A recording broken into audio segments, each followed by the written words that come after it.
सभी को नमस्कार। कल आपने देखा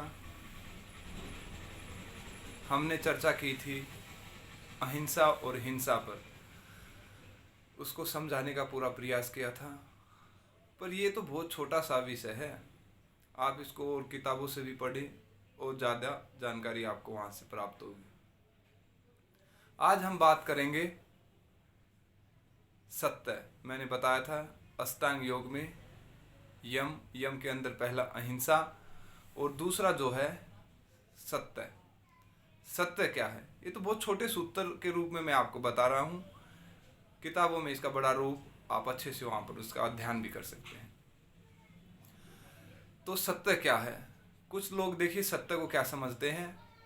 वो समझते हैं कि सत्य बोलेंगे, झूठ नहीं बोलेंगे, जो हमारे अंदर है वही बाहर रखेंगे।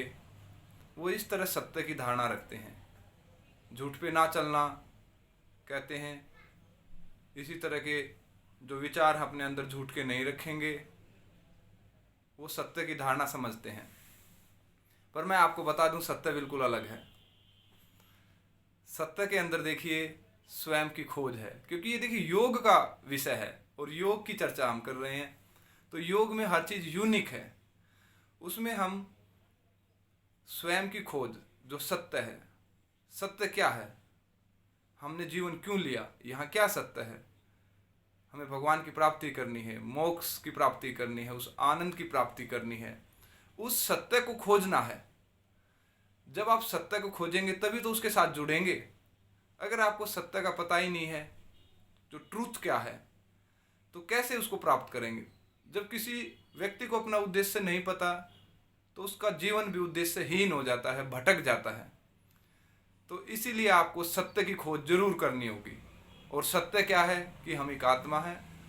आत्मा का ज्ञान आपको लेना पड़ेगा और आपको अपने मन में इसकी खोज करनी पड़ेगी। स्वयं की खोज, ये स्वयं की यात्रा है योग।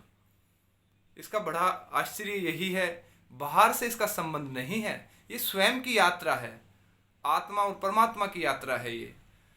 तो सत्य क्या है?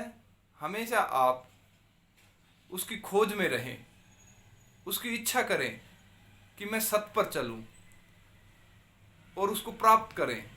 और संतों के साथ चर्चा करें कि क्या है सत्य। जिन्होंने इसको प्राप्त किया है वो आपको बताएंगे, सत्य के बारे में अवगत कराएंगे। तो ये है सत्य। सत्य कोई ये बात नहीं है कि हम झूठ बोलते हैं, जो अपने अंदर हैं, कपट करते हैं दूसरों के साथ। ये तो एक भारी चीज़ है, हमारे विचार हैं। पर योग में इसका जो महत्व है सत्य का, स्वयं की खोज है, स्वयं उस आनंद की प्राप्ति है और उस सत्य को जाने जो परमात्मा ने पूरी सृष्टि को इस सत्य में बांधे हुए हैं। तो और तीसरा जो इसका नियम है अहिंसा, सत्य और अस्तेय। हम अपनी अगली वीडियो में आपको अस्तेय के बारे में अवगत कराएंगे कि अस्तेय क्या है। देखिए इन नियमों की कहाँ आपको जरूरत पड़ेगी? जब आप योग में ध्यान करेंगे जब इन नियमों की आपको जरूरत पड़ेगी। आप अहिंसा मैंने बताया नहीं करेंगे और अपने मन को शांत रखेंगे, सत्य की खोज में लग जाएंगे, फिर ध्यान करेंगे तो अपने आप ही आपका ध्यान लगेगा। इन चीज़ों को कुछ लोग मेरे से पूछते हैं, हमारा तो ध्यान लगता ही नहीं। वो ध्यान इसलिए नहीं लगता, हमारे पास आधार ही नहीं है ध्यान का। ना हम सत्य को जानते हैं, ना कुछ अच्छा ज्ञान हमारे अंदर है, और ध्यान करने बैठ जाते हैं तो इसलिए ध्यान लग नहीं पाता। पर ये जो योग के सिद्धांत है, ये योग सूत्र हैं, इन योग सूत्रों की जब आप अध्ययन करेंगे तभी तो ध्यान लगेगा। तो ये छोटे छोटे योग का ज्ञान है इनमें, और फिर इसका बहुत बड़ा रूप आपको अंदर किताबों में, शास्त्रों में, विद्वानों से इनका मिलेगा। ये तो मैं बहुत छोटा सा रूप आपको मैं चाहता हूँ, ये तो ABCD मैं आपको सिखाना चाहता हूँ। और तो मेरे से जो बड़े विद्वान हैं, जो गुरुजन हैं, वो इनका भेद आपको बताएंगे।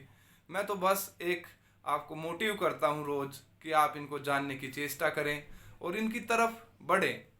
ये सब कुछ नहीं है, इससे अब अनंत ज्ञान आपको मिलेगा जब आपकी यात्रा शुरू हो जाएगी। तो अगली वीडियो में अस्तेय को हम डिफाइन करेंगे, उसके बारे में आपको बताएंगे। नमस्कार, धन्यवाद।